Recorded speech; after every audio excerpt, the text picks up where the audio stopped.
Yo mga idol, kamusta? Sports Talk PH nga pala. Ang banat ni Davies, pag-usapan natin yan mga idol. Ngunit bago ang lahat ay huwag kakalimutang mag-subscribe at i-click ang notification bell button for more sports talk. So sa naganap nga po na press conference kahapon para sa bakbakan ng current undefeated WBA Lightweight World Champion Gervonta Tank Davies at ng current WBA Super Featherweight World Champion Lamont Roach Jr. na nakatakdang ganapin sa March 1 sa susunod na taon, ay tila sumabog nga po sa galit si Davies matapos sabihin ng isang fan na itataya niya daw ang kanyang pera kay Lamont Roach dahil naniniwala siya na dito na umano matitikman ni Davies ang kanyang kauna-unahang talo sa kanyang buong professional boxing career. At dahil nga po dito ay hindi talaga natuwa si Davies, kaya naman harap-harapan na nitong hinamon ang nasabing fan na sila na lang daw ang magpustahan.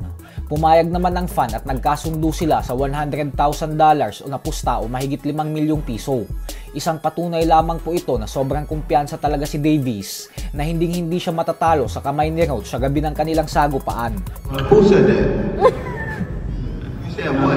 You said what? Yeah, that's why I've been waiting for the niggas to talk. How much you want to bet? How much you want to bet? Because I came up here alone. How much I want to bet? How much you want to bet? Just call it out. Huh? 100? That's a bet. What's your name?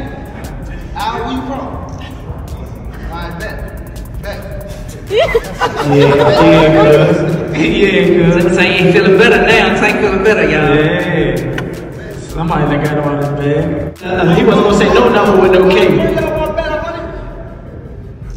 Right. He wasn't. Sa kabilang banda naman mga idol ay habang naghahanda nga po ang current undisputed super bantamweight world champion Japanese monster na Oya Inoue para sa kanyang nalalapit na laban kontra sa undefeated mandatory challenger Sam Goodman, ay muli nga po itong ibinida ng kanyang US promoter na si Bob Arum.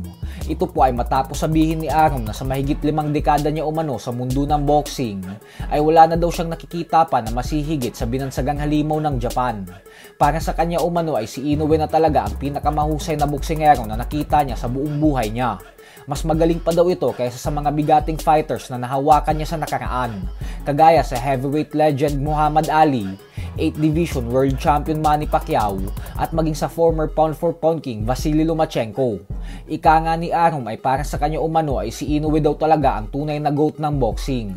Nasa Japanese monster na daw kasi ang lahat ng abilidad na kailangan para magkaroon ng isang perpektong fighter, kagaya ng power, speed, talino at footwork.